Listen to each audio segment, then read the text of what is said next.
Howdy, y'all. Been a busy summer, so it's been a while since I uploaded something, but we're just picking up where I left off last and just scraping all the excess paint off the bevel siding that I put underneath all the windows. And before I continue on, I got to give Callie a little loving, a little kiss on the nose, boop, and then we can continue on scraping. And on this window underneath the kitchen sink, the top bevel is the same size as all the rest, so when I put it up there, it butted up against that bottom piece of the window casing, and so it just made it look a little awkward. And I think it looked a little off-centered too, like one side was sticking down farther than the other. So I just took some measurements and cut a new piece of trim there so that underneath is all the same measurements, and then that one's just a little bit skinnier, so it just looks a little bit more appropriate. So nailed one on there and continued on scraping. And then we move on to the smallest window in the house for this final scraping here. And after that got all done, it was time to hand paint some more of these trim pieces to make it look pretty snazzy. So yeah, this is the other side of the house, the back door side, but up near the front of the street. And I was running low on this paint, so we get 1, 2, 3, and almost 4 windows done here. And then I was scraping the bottom of that barrel there, so then we had to buy another gallon. And I did end up buying some, but at that point I figured you guys got the hint on how the windows looked after I painted them, so I painted them off camera. But yeah, they're all done now, which is nice. And then we're working around the back side of, or the main side of the bump out after this window. And we're doing a little bit more work on the bump out here, trying to finish up the roof trim there, because I had put the rubber cap on there, and on the rest of the house I kind of did the trim work, but on this one I hadn't done it. It's been flapping over the sides here. You'll see here in just a second. There it is. So I had a few more little rails there for what do you call it? Termination bar. That's the word I was looking for. So did a little tuck up in there around the corner to tighten it all up. And it got a little tricky there on the left side, you know, where it goes from the bump out to the house, and had to cut little pieces, weird angles, but just to make it so that water doesn't have a chance to get in behind there and leak into the backside of the where the house and the bump out meet. But we got that done, so that was nice. And then we move on to the back side there of the bump out and do the same. So yeah, it's pretty nice to get that done. And I think I still have to trim up the main side of the house, you know, get the excess of the EPDM off. But for now, we're going to start on the gutters, so we'll explain that.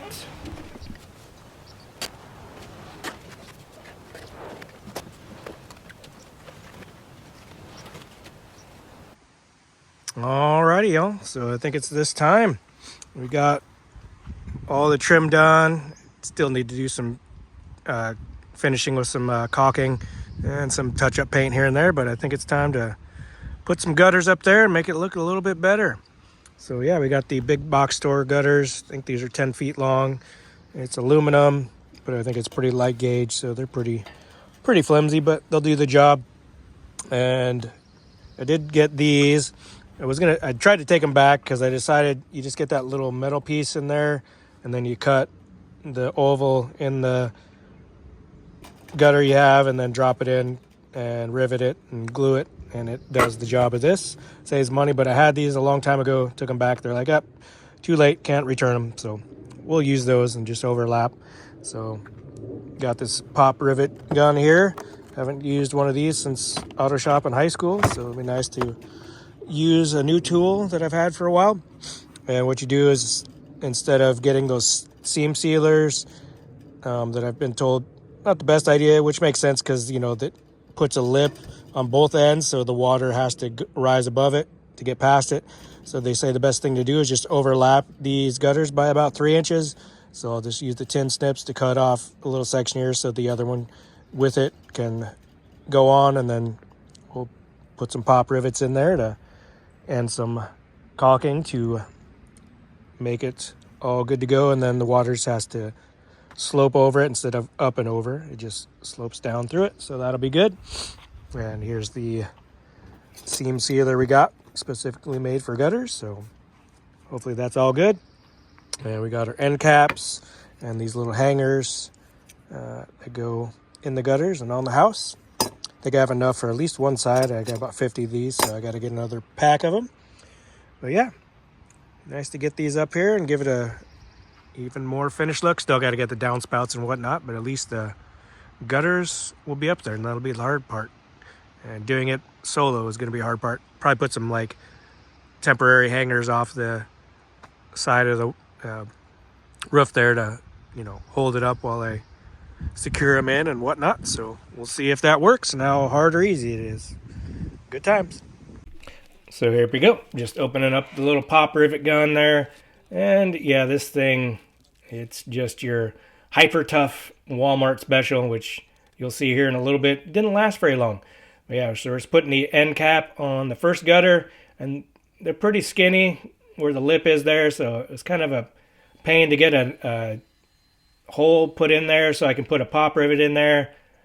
And plus it's the first one, so I'm just trying real hard to make it, you know, perfect and learning the process. And so I put some window, or not the window sealant, but the gutter sealant in the grooves before I put it up on there. And I think I cut one and then put one pop rivet in and then turned it over and rinsed and repeated with putting a hole and a pop rivet. You can see a little hammer here and there just to make sure it's seated right up against the thing. And here I ruined one of those downspout caps because I cut the lip, but then I realized, oh wait, the gutter needs to slip inside the downspout part, so yeah, ruined it. So anyway, the sad thing with these, like I said, I decided the best thing would have been getting the little oval downspout pieces, cutting a hole in the bottom of the gutter, dropping it in, sealing it, riveting it in place. But since I had these and I couldn't return them, figured I'd use them. But in the end, I probably still shouldn't have done that because they just not a good fit. The molding is not the same, so it looks pretty janky when you get it put up in there. And then I talked about having to put like holders up there so that I could get these gutters put up, you know, by myself. These things literally weigh like 2 pounds, 3 pounds maybe. And with having the termination bar and the EPDM going through there, excuse me, it was easy just to kind of put those gutters up there and then kind of force it into that space behind the termination bar. And then with the EPDM, it kind of, you know, has a little give. So it just created a nice compression. So I could just like push it up in there, make sure it's on the, you know, backside of that EPDM, and it just held itself up there after I kind of slid it into place. So didn't have to do that. So that was really nice. And if I had to do this again, I would have started on the other side of the house where people don't see as much, probably on the far end, the higher end off the ground, because the first couple here, I don't know, I think I put too much of an angle going towards the downspout, thinking, oh, the water needs to, you know, go down into that, but really you just need to barely any slope at all. Level's probably even just fine because it will obviously at some point find the outflowing spot and not pool up anywhere. But I put these ones down a little bit too far because when I step back and look at it, yeah, it looks like a V right there. And at some point I'll probably adjust it because you can't, you know, since I was using those blind gutter bolts, I can just unscrew them, move them over, and then create a new hole somewhere else. But yeah, I'll probably do that. So, you know, lesson learned when I'm trying to figure this out, do it in an inconspicuous place. So when I finally get to a spot to where I got the technique down, making it look good, then it will finally be in a spot that's more highly visible. But so anyway, just another downspout going here. And I was trying a little bit harder to make this fit into the gutter better than the first one. Just got to put a lot of pressure on it while you're putting the screw holes and especially the pop rivets to keep it in place. So just like pushing it in there to try to get it seated better. I think the second one, you know, looked a little bit better, which again, should have done that, you know, in a place that was more conspicuous for the first one because they didn't seat as well as I got this one to seat. So again, lesson learned, but again, not too bad. So like you can see right there in the little, right there where the gun is, it just doesn't match up with the gutter and the downspout connector, and I just have to put so much lap sealant there, you know, so it's just not pretty, but as long as it holds the water out, we'll be golden. And then in the front end of the house, I'm going to be putting a awning over the deck anyway, which then again is going to be above the gutter, so you still will see it, but I was thinking it wouldn't. And here we're going to explain, this is the only spot right coming up there where I had to overlap the EPDM, and I'll explain that here in a second. All right, so this is the piece that I cut off up there where I had it overlapped. I put some seam sealer on, and the far edge came up really easy, and I was like, oh my gosh, this stuff didn't work very well. But then I got in, that might have just been where I put some primer, but where the actual seam tape is, yeah, you know, you can see it, but yeah, it takes a lot to get it apart, so I'm pretty confident it's going to stay sealed and dry up there. So yeah, good stuff. Yeah, so I think when I did the roof cap video, I don't think I didn't show the bump out. I don't know why. I think when I made that video, I hadn't finished the bump out, so that's why I didn't record it, obviously. But yeah, when I finally got to it, the roll was 15 feet wide and like 90 feet long, and I came up about, I don't know, just a couple feet short, maybe 4 feet, to cover the whole bump out with one piece.